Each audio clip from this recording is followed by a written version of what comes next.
Joining us now on Zoom is royal expert Paul Coit. Good morning, Paul.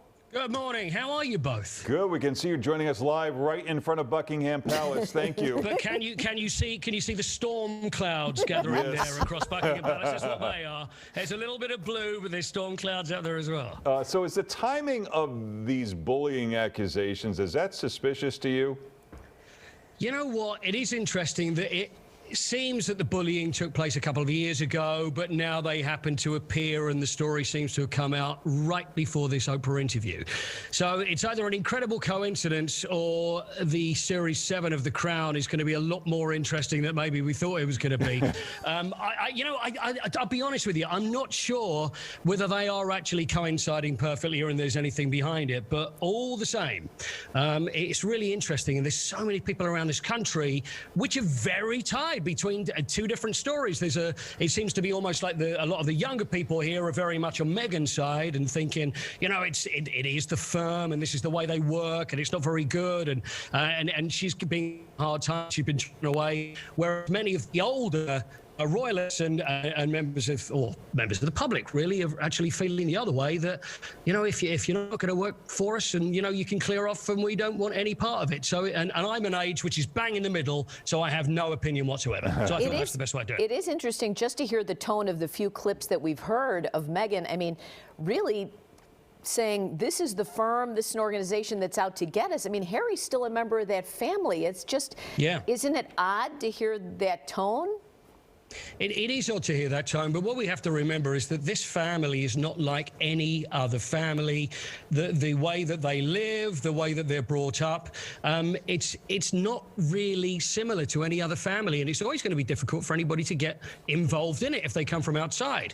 You know, again, we can see both sides. It's going to be really tough to go into there, and then it's like there's these rules, this is how you have to behave, this is what you have to do all the time, and it really is going to play with your mind. But the thing is, we also need to know how Meghan was she perfectly nice? Did she bully people? Because there's reports that there were two PAs that were bullied, that were given a very hard time by her and decided to leave. There was another one that went to the secretary. It was the personal secretary of Harry and Meghan, complaining about it and saying, you know, she can't live this way. There's been different reports of arguments, but we don't really know, like I say, until episode 7 of The Crown comes out, until we find out exactly what the truth is. So, Paul, how does this work? Is this the Queen and Charles maneuvering this plot, or are there handlers and like this bureaucracy that kind of really runs things? If you remember, I don't know if you've seen The Crown, but there was a chap called Tommy Lascelles. Now, Tommy Lascelles, he had the big moustache and spoke very much like he was the Queen's private secretary.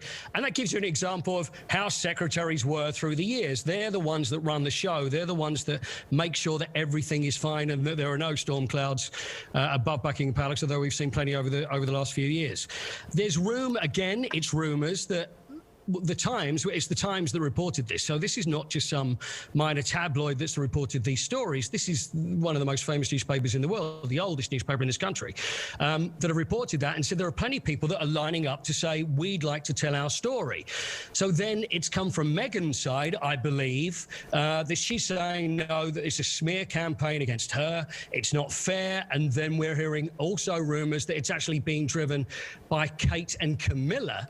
So not actually... So, you know, who knows? It's a mess. It's a mess. These, by the end of the interview, it will be black above here. It will be. It'll be completely black, pouring with rain. Not that it ever rains in this country. Well, you'd think if they leaving, they would just not do any interviews, right? I think that was the whole idea, get away from the press, and it's interesting.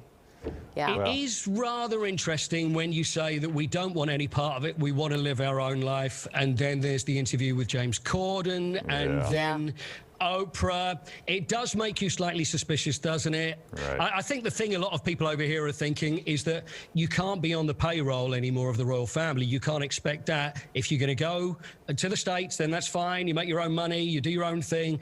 That's fine. And also you can't have all the privileges that you'd have as a royal, although many are thinking, is this a bit of a case of cake and eat it too? But we'll see. Well, Paul, it's always great to talk to you. Chip, chip, cheerio. Thanks, Paul. Lovely to speak. Lovely to see you as well. I mean, how weird is that? All right. This is great. Hello. It's Have a a good kerfuffle. day. Goodbye. I could talk to Paul every I day. know, he's and I great. don't give a crap about the royal family.